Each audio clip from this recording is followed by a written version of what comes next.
The world of ocean freight shipping and particularly ocean freight trades is complex and complicated. There is always someone who is distressed or dissatisfied with the freight rate situation, and rightfully so. Prior to 2020, many of the carriers were in distress. Some collapsed, some were on the verge of collapse, and some were rescued by governments. And since 2020, most of the same carriers have seen a windfall of profits in recent years, with the net income for 2022 expected to reach $256 billion. And that is topping 2021's record by about 73%.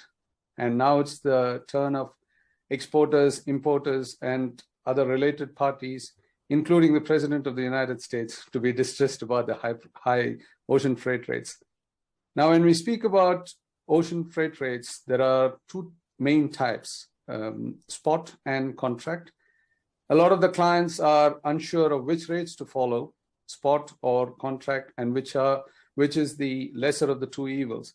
To understand how things work in the world of freight rates and how it impacts our lives, we at Shipping and Freight Resource and Charlie PESTI have put together a stellar panel of experts. I'm Hariesh Manaadiar, the founder of Shipping and Freight Resource, the definitive online resource for shipping and freight information, and also the director for data and marketing intelligence with Charlie PESTI, the world's best publicist for shipping and freight industry. I'm joined today by three industry experts. John McCown, he's the CEO and founder of Blue Alpha Capital. And to those who might not know, he's one of the few who had the privilege of working with and being mentored by the father of containerization, Malcolm McLean. Welcome, John. And we have also Shabsie Levy, CEO and founder of Shifl, Shifl.capital, and Shifx, one of the main container spot freight rate indices based on actual shipments. Welcome, Shabsie. And we also have Steve Nothdurft, who's the VP of Sales for North America with MOL Consolidation Service. And Steve knows something about the carrier business, having been recently with a carrier, and he knows a lot about how the freight rate works. So, gentlemen, as per the industry information, contract rates have been increasing, and as of August 2022, it is said to be 120% higher than last year. While that is for the contract rates, spot rates, on the other hand, went up by 373% in September 21 compared to 2020. But at the same time, it's currently sitting at 83% less than September 2021, as per the latest data from Shifl. So, John, let me start with you and ask if you could give a simple explanation of the difference between the spot rates and the different types of contracts, please. Thank you. Pleased to be here. Well, a spot rate really can be defined as the current value of something, an asset or a service that's available for immediate delivery. So in the classic sense, the spot rate is the market value, and the only real difference between that and the contract rate is timing. Okay, this is a slide of monthly values. Going back to late 2019, with the red line. The maroon line is the CTS Global Pricing Index. CTS is data that's provided from the carriers themselves. So I view that as the most refined and absolute measure of actual pricing. This is all loads that move. And then on top of that, the blue line is the SCFI, which is probably the oldest and the most widely followed spot index. While it's just prices out of China, given China is the source of almost half of the containers, it's a pretty relevant measure. And what jumps out at you at the very beginning when you look at that, again, going back to that definition that, spot is really the market and it's just a timing difference. Most contracts in shipping are a year or less. And so what you see, if you had that relationship when a contract comes up it resets at spot, you would see a much tighter, you'd see that gap. You'd see the red line kind of catching up with the blue line, and that just hasn't happened. If you look at the second quarter, and you see on the data, it started to come down in terms of the spot, but the maroon line, that aggregate pricing, that by definition is the spot and the contract. You heard what John had to say. So what is your view on this? What does spot rate mean to different entities, BCOs, carriers, forwarders? Who stands to gain most with spot rates? Because you are in that, you're the expert in that field. Right. So I'll echo what John explained. So spot rates is basically an indicator where the market is currently. It's giving us a number at where the market is currently versus fixed rates are, giving a company the ability to stabilize the rates. The unfortunate part is that when it comes to fixed rates, it typically is more of a cap on the upward trend versus when the market goes down, the companies using the fixed are able to result to the spot market, or B, renegotiate the fixed contract. So we're seeing, I saw an article today where a lot of the contract rates are being renegotiated currently to match the spot market. So you see the spot market as really being the healthy market driver, the competitive indicator of where the market is currently, and that's what we're seeing now, drastically going down, and it's currently loop-sided where the contract rates are typically higher and being renegotiated. But when we look at the other way around, the rates were going up.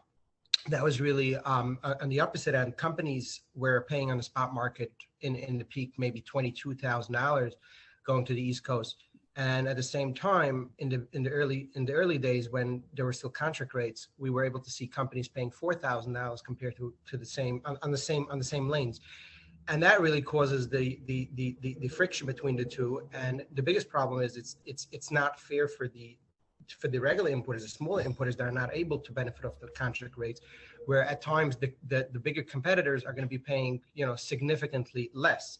But on the other side, when we're looking at a market like today, the fixed is going to go down based on the spot market. So that's kind of a little bit of a predicament there. I like to see in the spot market specifically, I mean, there's definitely a lot of ways that the industry can improve and adapt better models. I see the current model as more of a reactive model versus a proactive model. So, I like to think of it as a seesaw where it needs a lot of work to settle in the equilibrium. It's going to be on one side or on the other side. So the current spot market is a very big downward pressure, and in the peak it had a very big upward pressure. It's never in the center. Model where we Steve, what do you think from being as a carrier? Do you think spot market rate is preferred by the carriers because they can increase prices at their whims and fancies, or is it just related to they prefer contract rates more? Well, I think there's a certain amount of predictability that the carriers deeply want to have as it relates to contract rates, Hariesh.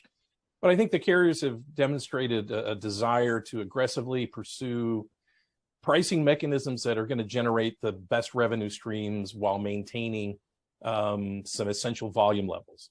And while I suspect this has always been the case, as we've seen pricing pressure during limited peak periods in the past, where the normal holiday rush or a pre-Chinese New Year, as an example, we would see those types of peaks and changes in pricing. But it's certainly been visible over the past 2 years. And the liner operators have certainly toggled between the spot and the fixed markets in order to, of course, benefit, I think, financially to their better end. I think if we want to be transparent on the topic, since the outbreak of COVID, contract rates have become somewhat meaningless. Initially, they were worthless because the spot was soaring well beyond contractual terms. Cargo was competing against other cargo for space and equipment at that time. So now the contract rates, however, have become less significant because of the plummeting spot rate and the moves, that is starting to move more and more of the cargo. So it's interesting that within the past 2 years, spot rates have played decidedly different roles relative to fixed contract rates, and in some ways have kind of pushed the contract aside, or maybe the contract is being more viewed as a benchmark, but yet the spot has been driving the market either up or down, and we've seen that as the case.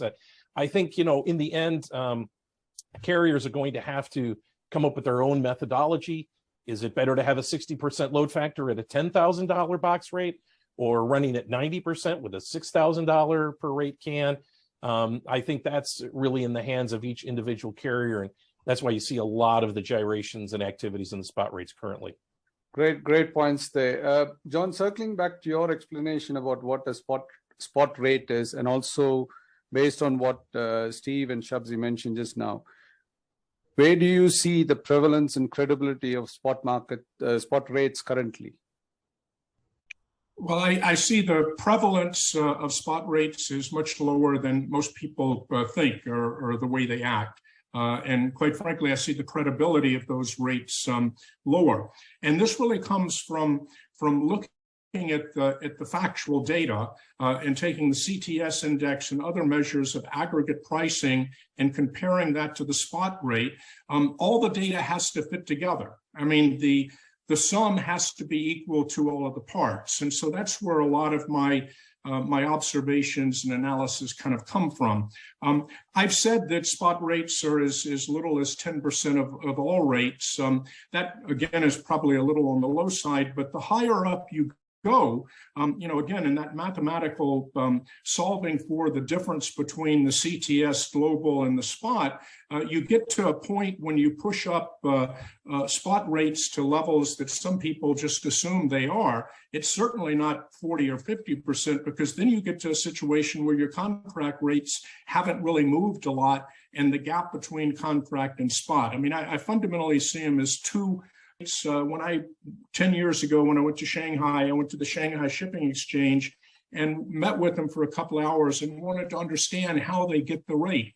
And it's largely kind of a survey on Friday afternoon where they call intermediaries, and that's their professional view of what a rate would go, but it's not necessarily a real transaction. And most importantly, it's not all that kind of moved by spot. So it's a bit more of a. So Steve, as you can hear, John is not very convinced about the credibility of the spot rates, although he mentioned that spot rates are prevalent, but not as much as everyone thinks it is. From your experiences working as a carrier, what do you think drives pricing in the container sector? What is the key? Well, Hariesh, if you'd asked me 5 years ago, I would have just pointed to Adam Smith's invisible hand. While the basics of supply and demand, I think, are always going to remain critical to the pricing fundamentals for the carriers, the pandemic created new factors that dramatically swayed the conditions of ocean freight. I mean, if we start just with COVID itself and its ability to turn so many things upside down, from warehousing to buying patterns and right on down the line, and things like its flash effect, particularly in China, and their lockdowns, and then the impact of what that had to the overall pipeline, that created so many struggles that in turn impacted the carrier pricing to the market. And then if you just think of the crazy things that we never could have imagined before, like ships being wedged in canals, the unbridled purchasing that caused the supply chain to kind of throw up on itself, the gross imbalance of equipment, if you take a look at, with the amount of imports that were flooding the market, these wild card, I would call them, factors that we've seen over the past 2 years, they've really been driving, kind of this diversity in price in the ocean sector. So as we come out of the pandemic, I think there's still a way to go on in normalcy, you might say. We've got a lot of issues on the land side, particularly here in North America. whether it's operations at the ports, whether it's rail terminals, frankly, whether it's customers, importers still sitting on containers and chassis, right on down the line. I think that, these things are going to malinger and stay with us for many more months to come. And when you ask what are those impacts on pricing, I think they're going to play a role as we continue to move down the line. But I think perhaps by this time next year, we're probably going to see a return to more traditional pricing models by the ocean carriers. And perhaps Mr. Smith's hand will once again become more of the guide. Obviously, in terms of that, there is a very important narrative happening at the highest level, including the White House. And that is, John, the correlation between freight rates and the US inflation. How do you see this? And do you think, we all, or we have been told that the inflation went up because of freight rates. But so now that the rates are coming down, do you think it will help in controlling the inflation, John? Well, again, when you say rates are coming down, you're talking about spot rates, which are, even if the spot rate is, how should we say, indicative of the market. And I guess the other point that I would make, there have been, over the past few weeks, there have been a number of articles where people have said, well, spot rates are now below contract rates. Again, I get back to anecdotally, I'm sure that's true. People can point to examples. But if you look at it mathematically, based on the data, the SCFI, even with the 10% drop last week, is still 219% what it was second quarter of 2020. That's higher than the CTS index of 184%, and the CTS index includes that. So you kind of go through the math, and the math based on the actual averages simply doesn't support what people are saying, that spot rates are already below. Now, some people might be saying, well, that line's going down, so I know it's going to be lower. And I want to get back also to my concern about the credibility of spot rates.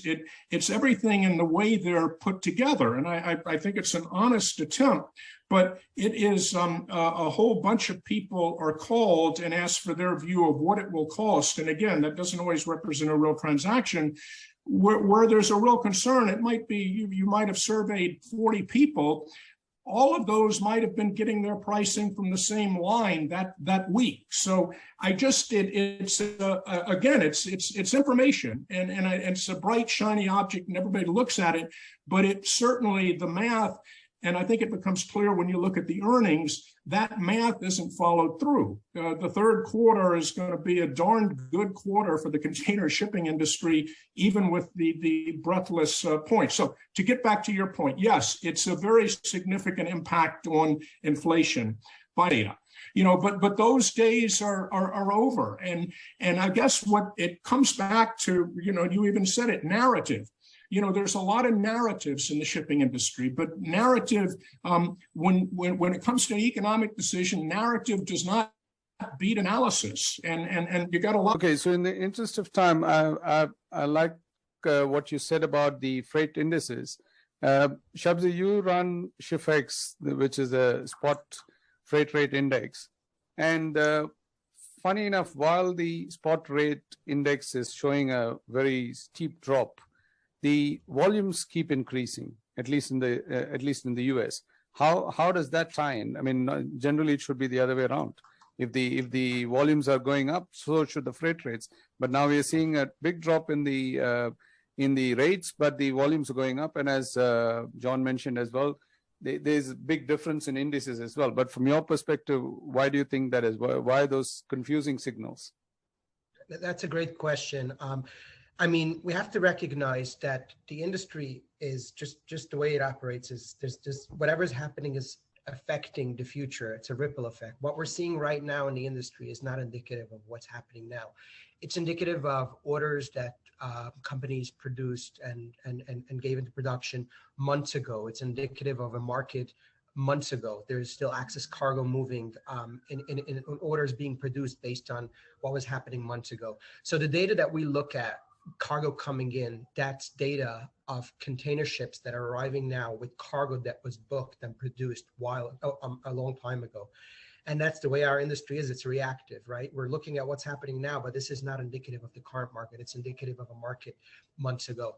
What is indicative of the current market is the rates, the spot rates. And this means that carriers now are looking out there to fill up their ships. Otherwise, there's no way these rates go down. We keep on getting every day. Like the spot market is an actual market. I mean, if you ask anybody that rides along the spot market, that ships in the spot market, it takes some effort to be up to date with the spot market, but it's an actual market. We know any given point of time, every single carrier's spot rate.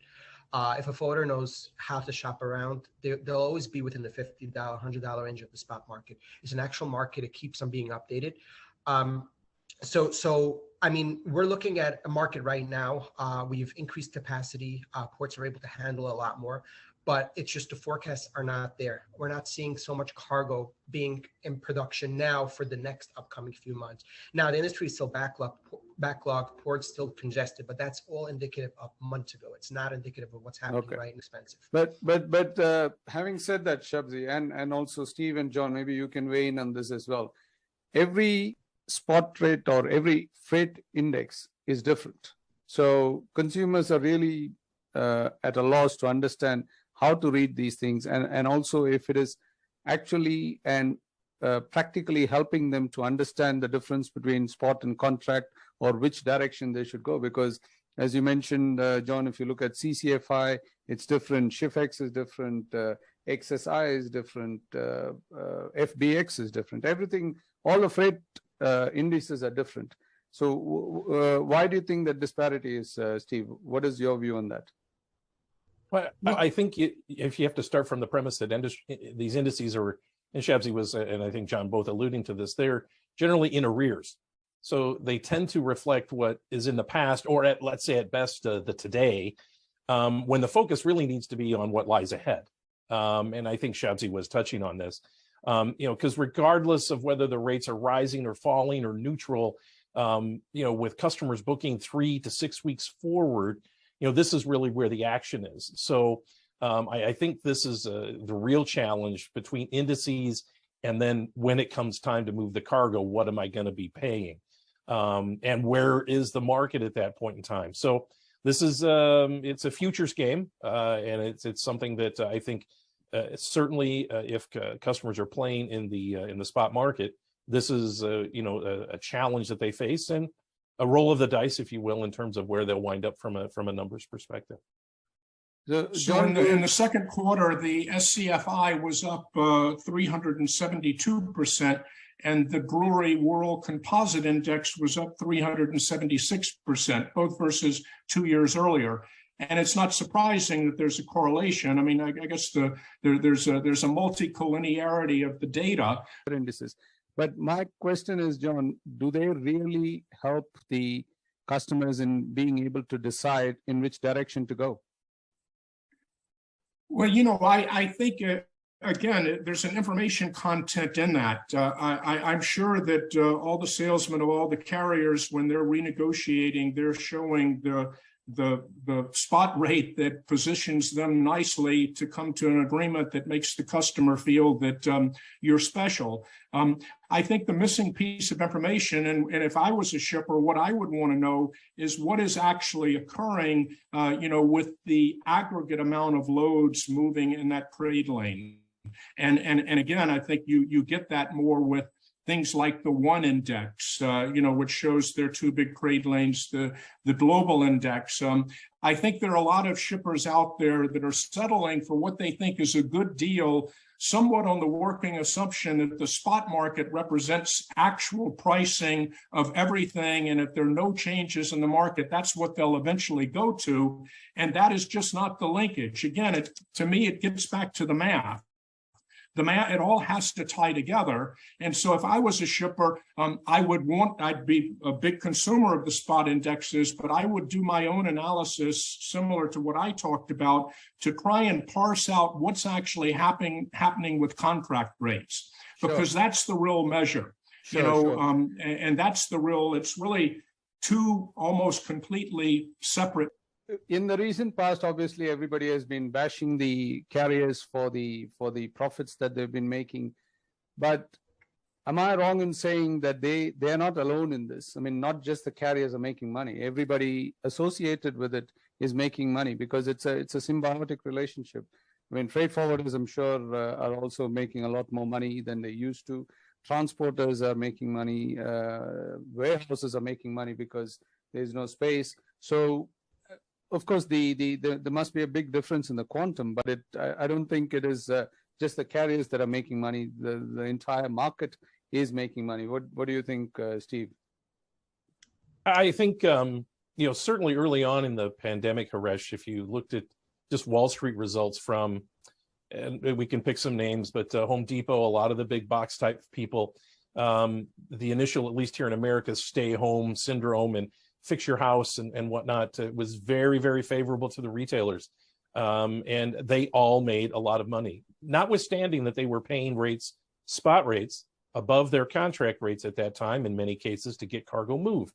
So to your point, everybody did benefit. And if the ocean carriers were making money, certainly those people in the OTI, 3PL, NVO market that are operating on a cost plus model, they were making more money too. So to your point, everyone, perhaps except at least here in America, the consumer, has benefited from the activities in the ocean market, and not just ocean. We should look at the air.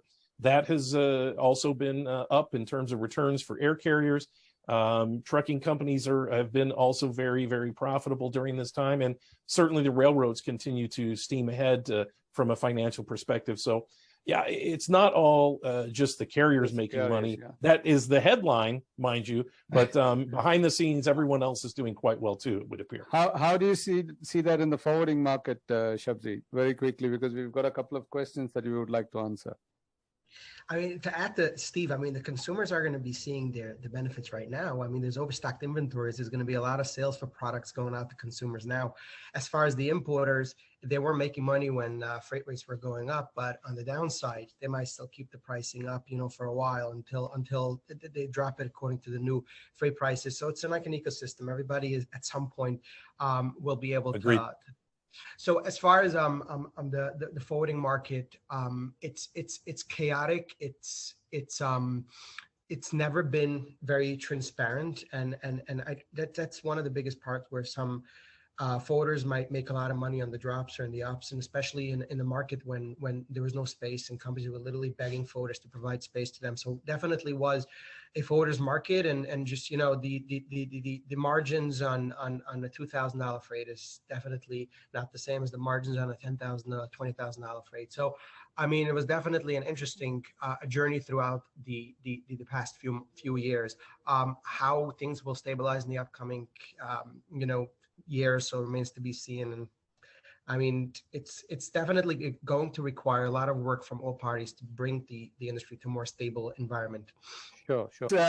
Well, it seems that the laws of gravity works on freight rates as well, because whatever goes up must come down, and right now it is coming, even though John is a bit cautious about that, but we knew this. And but the concern for all currently is the velocity of the decline, and if such rapid increases or decreases are healthy to business, of course. So, but we will all be watching what happens to the freight markets in the coming months, as we all discussed. So maybe each of you can take half a minute to give a closing comment. Steve, maybe you can sure. Say what your closing comments are. Yeah, I think there's, as I had previously mentioned, there's still factors in the market that are going to keep things a little bit crazy. There's probably more cargo moving because we have fewer operational voids. The system is starting to repair itself, and I think those are very positive signs. It's unfortunate reading today, though, some of the scenarios that may be developing on the West Coast from a labor perspective. That flare-up has not been factored into the equation for a lot of people. We've kind of just taken it at face value based on conversations back in May that it was going to get tackled quickly, or it was going to be tackled peacefully. Now we're starting to see that may not be the case. So hopefully by this time next year, we're operating where schedules are more reliable. where the product is more practical from the carrier's perspective and frankly from the buyer's perspective. I think it was John that mentioned people are not getting a quality product. So I think that's what we have to look forward to. Where the price lands is going to have a lot to do with carriers' ability to show restraint. And Shabsie, from your side, what should the people look for? I mean, unfortunately, we learned the hard way. COVID had to come by to show us the instability of the industry. It was not stable for a very long time prior, but something like COVID was able to throw it really out of proportion. So there's a lot we've learned from COVID, and there's a lot we can do to kind of improve the industry and make it more stable. The FMC now has more regulating power. I think they'll be looking at a lot of different factors and how do we avoid this from happening again.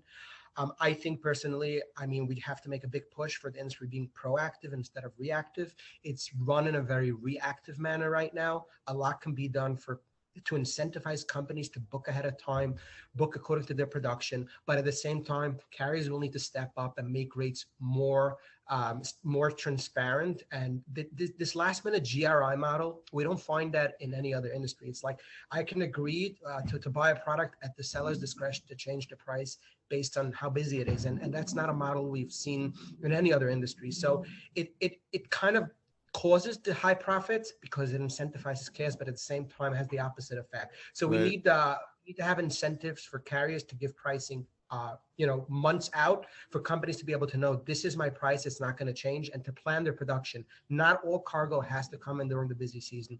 It makes sense to plan it, but if you know you're getting a better price in the off season, now you're shifting cargo to different times. Well said, well said. John, your closing remark, please. Well, if you're a shipper, my strong advice is do your own analysis, dig into the numbers. If a carrier salesman comes and is showing you spot rates and inquire what's happening with the actual contracts in that lane. Try to understand where the rate they're offering you, which might seem to be quite attractive relative to spot, how does that compare versus the aggregate amount of loads they're moving? Try and dig in, and there are numbers out there. There are numbers out there that allow a shipper that wants to look into it to break past the purposeful opaqueness in carrier pricing. Okay. So do the math. Gentlemen, thank you very much for a very, very insightful discussion, and to the audience, thank you very much for attending and for the support and all the questions we had. Unfortunately, we did not have the time to take all your questions. We will try and answer that separately, but thank you again. And Shipping and Freight Resource and Charlie PESTI appreciates your time and the knowledge that you've shared today. And enjoy the rest of your day.